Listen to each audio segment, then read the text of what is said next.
Hey everyone, Tony. I'm going to be showing you how to fix a hole in a pipe. I got a leak. Someone punctured this one. So I'm just going to go ahead and put a coupling in there and seal that up. If you have a bigger hole, sometimes it's nicer to do 2 couplings and then just kind of do it like that. But I'm just going to do one here because it's a small pinhole leak. First, I'm going to cut right in the middle of the hole.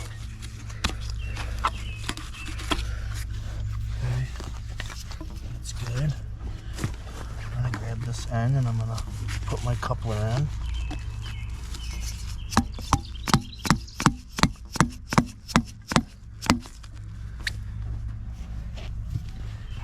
So now you need a clamp. You can either use a screw clamp. Sometimes it's easier if you don't have the tool. I like to use a pinch clamp.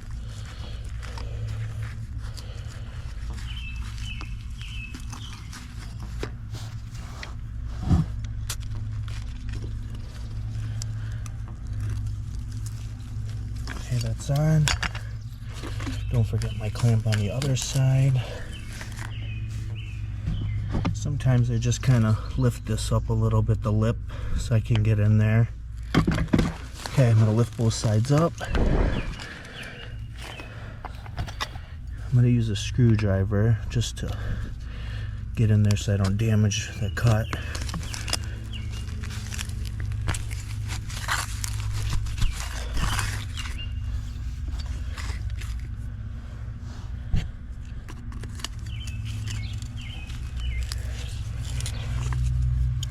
Okay, now you can go ahead and test it and then you can dump it.